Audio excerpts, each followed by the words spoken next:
கோமதி கிட்ட பாண்டியன் சொல்றாரு, என்னடி தூங்க போறப்ப இங்க வந்து உட்கார்றவ, தூக்கம் வரலையா? கொஞ்ச நேரம் பேசிட்டு தூங்கலான்னு பார்த்தேன். பேசு பேசு. கடையில வியாபாரம்லாம் எப்படி இருந்துச்சு?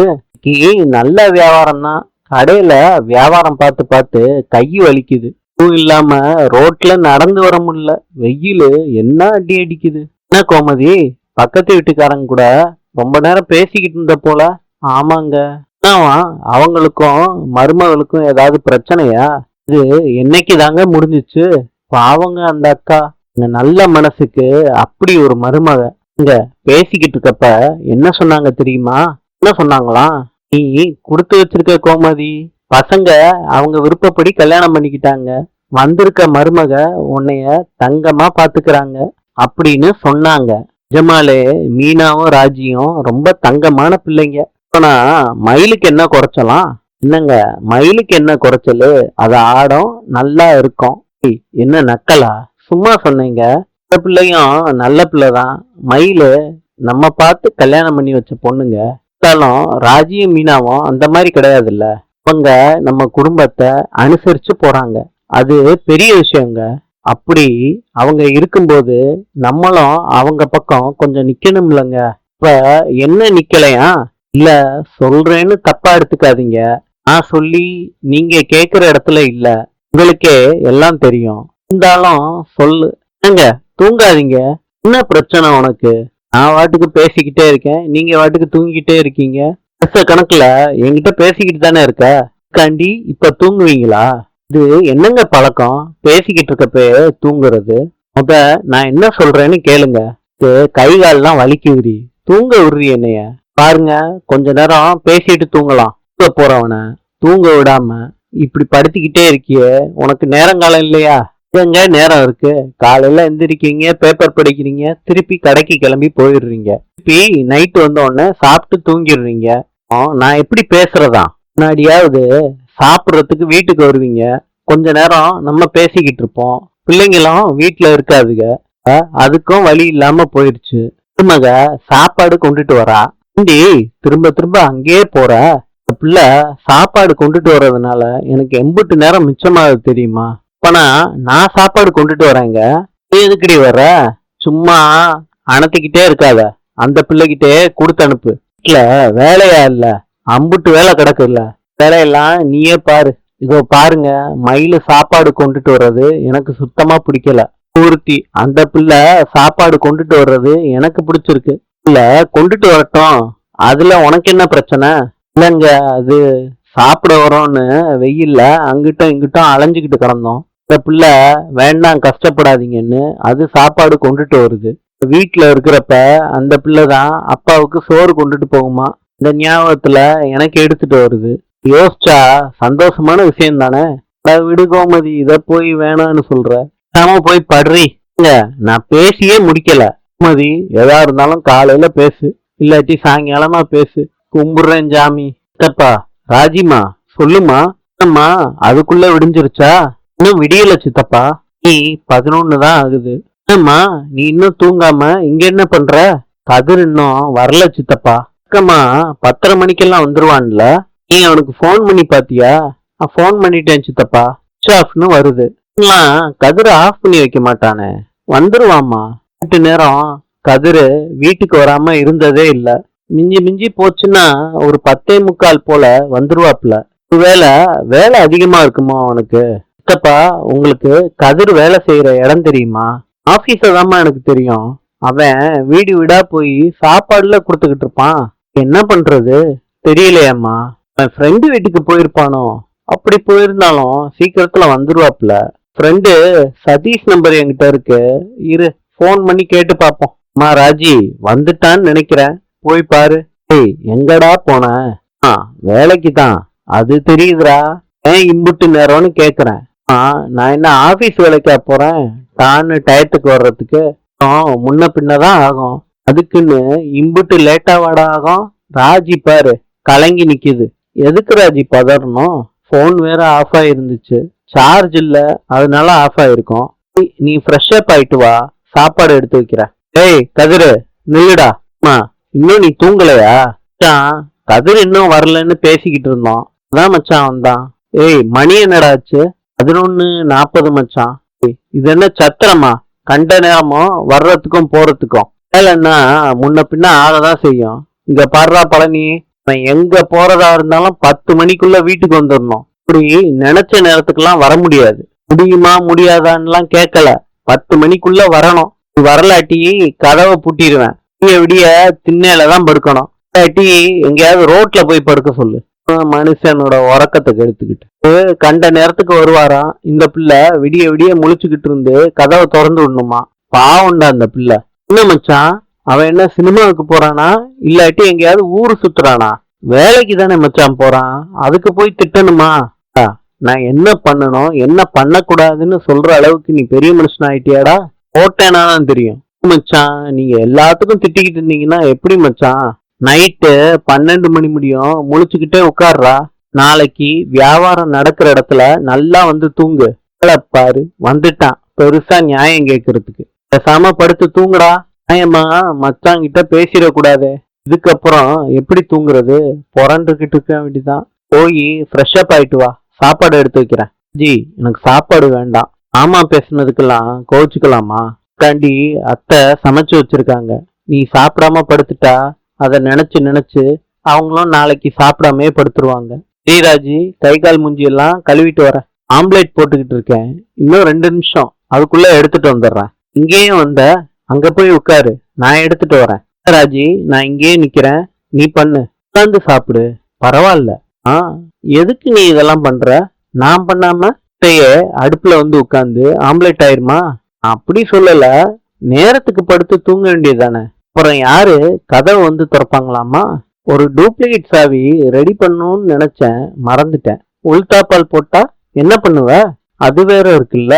அதான் மாமா இருக்காருல்ல, போன் பண்ணி சொன்னா கதவை திறந்துருவாரு. கதிரு அவர் தூங்க வேண்டாமா?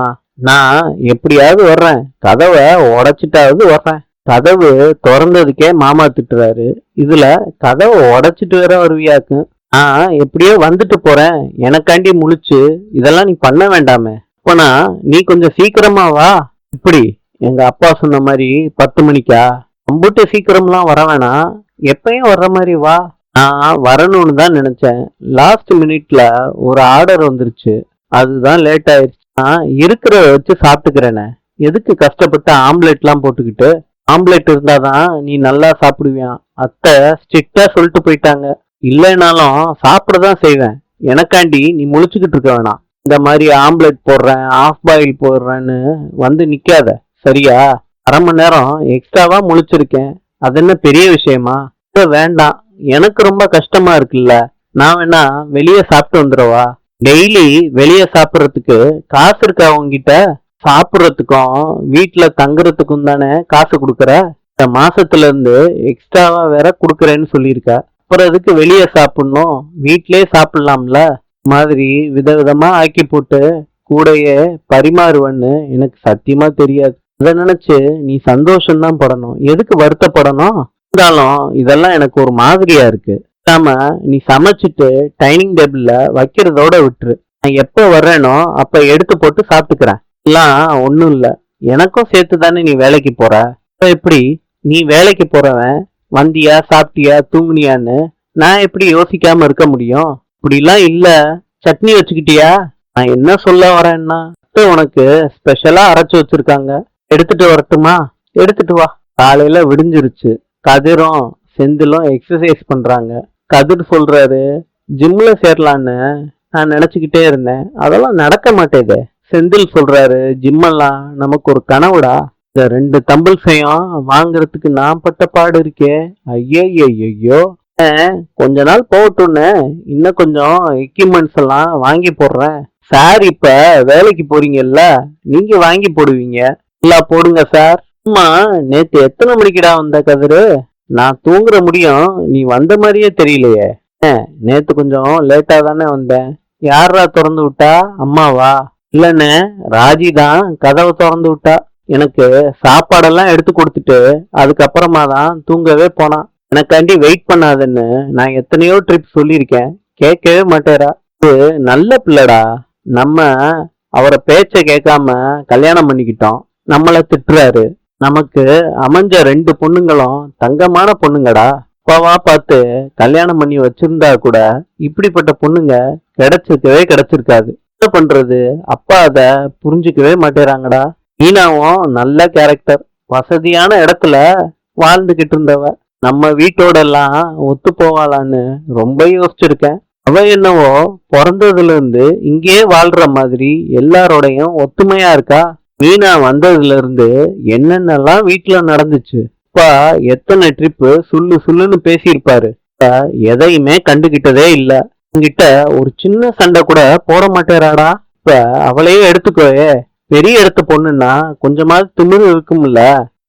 மீனா கிட்ட அப்படி இருக்கா? எதுவுமே இல்ல. மீனாவை பார்த்தா ஆச்சரியமா தாண்டா இருக்கு. நீங்க சொல்றதும் வாஸ்தவமானதுதான். நம்ம வீட்டுல நடக்கிற மாதிரி நடந்து இருந்துச்சுன்னா, அந்நிய இடத்துல வேற யாராவது இருந்திருந்தாங்கன்னா நடக்கிற கதையே வேற. அந்நியா இருக்கிறதுனாலதான் அமைதியா போறாங்க. மாத்திரம் இல்லடா, ராஜியும் சேர்த்துதான் சொல்றேன்.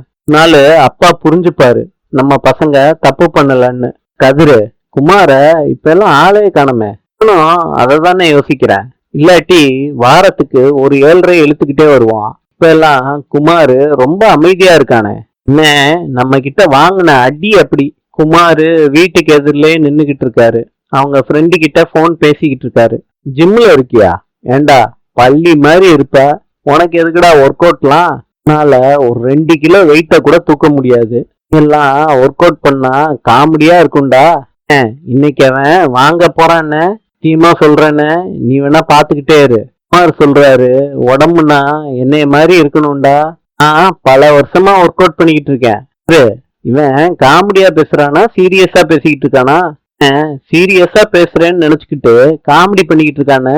குமார் சொல்றாரு, என்கிட்ட எல்லாம் சண்டைக்கெல்லாம் எவனும் நிக்க முடியாது. ஒண்டிக்கு ஒண்டி நின்னு ஜெயிச்சதா எவனுமே கிடையாது. கும்பலாதான் வருவாங்க, கும்பலா. இந்த கொசு தொல்லை தாங்கவே முடியலன்னு. என்னடா கதிரு, தம்பிள்ஸ தூக்கி அவன் தலையில போட்டுடலாமா? இருண்ண, இன்னும் எம்புட்டு துளை போறான்னு பாப்போன்னு. குமார் சொல்றாரு, உடம்புல 1/2 கிலோ கறி கூட இல்லாதவங்க எல்லாம் ஒர்க் அவுட் பண்ணா காமெடியாதாண்டா இருக்கும். இதுக்கு மேல பொறுக்க முடியாது, ஓங்கி ஒண்ணு வச்சிருவோமா? மீனாவும் ராஜியும் வர்ற வழியில பாக்குறாங்க குமார் நிக்கிறத. இந்த சைடு செந்திலும் கதிரும் நிக்கிறத பாக்குறாங்க. மீனாவையும் ராஜியையும் பாக்குறாரு குமாரு. சரியா கேட்கலன்னு வீட்டுக்குள்ள ஓடிடுறாரு. கதிரு போயிட்டான், பயந்துட்டானா? பயந்துட்டான், ஆனா நம்மள பார்த்து பயந்த மாதிரி தெரியலையே. இவங்க 2 பேரையும் பார்த்து பயந்த மாதிரி தெரியுதுன்னு. அவங்கள பார்த்து எதுக்கு பயப்படணும் அதுதானே தெரியல. மீனா கேக்குறாங்க, என்ன 2 பேரும் ஆண் அழகன் போட்டிக்கு போறீங்களா என்ன? அங்க போட்டிக்கு போனதெல்லாம் இருக்கட்டும், அந்த வீணா போனவன் எதுக்கு உங்களை பார்த்து பயந்தான்? சொல்றாங்க, எங்களை பார்த்து பயந்து ஓடினாரா? அவரு எவ்வளவு பெரிய ரவுடி, அவரு எதுக்கு எங்களை பார்த்து பயந்து உள்ள போகணும்? செந்தில் சொல்றாரு, நாங்க தான் பார்த்தோமே, நீங்க அவனை முறைச்சு பாத்தீங்க, அவன் பொத்துனாப்புல உள்ள போறான். சும்மா காமெடி எல்லாம் பண்ணாதீங்க அண்ணி, நிஜமாதான். ராஜி சொல்றாங்க, அன்னைக்கு சின்ன கல்லா தூக்கி போட்டோம், கொஞ்சம் ஏமாந்தா பெரிய கல்லா தூக்கி போட்டுருவாங்கன்னு பயந்து உள்ள போறான். ஜி, என்ன கல்லா? அது என்னம்மா கல்லு? அக்கா உள்ள போய் பேசிக்கலாம். இங்க கோயிலுக்கு போயிட்டு வந்தோம், இங்க குளிச்சுட்டு வந்து வச்சுக்கிறோம் போமா. என்னடா கதிரு, கல்ல தூக்கி அடிச்சேன்னு சொல்லிட்டு போகுது. ஒரு நாள் ஆன்லைன்ல ஃபுட் ஆர்டர் பண்ணி என்னைய ரொம்ப அலைய விட்டுட்டான். பழனி மாமா ராஜி கிட்ட சொல்லிருச்சு. ராஜி கல்ல எடுத்து குமாரவேலுவ அடிச்சுட்டா, பயங்கரமா திட்டினா. எல்லாம் வேற நடந்துச்சாடா? என்கிட்ட சொல்லவே இல்ல. என்கிட்டே சொல்லல. கண்டி ராஜி அவன் அண்ணங்கிட்டே சண்டைக்கு போயிருக்கா. அம்புட்டு லவ். இதாண்டா நானும் சொன்னேன், ராஜி ரொம்ப தங்கமான பொண்ணுடா, நீயும் கொடுத்து வச்சவன் தான்டா என்ன மாதிரியே. இன்று கியூபாவின் நாணயம் பிசோ. நாளை சந்திப்போம்.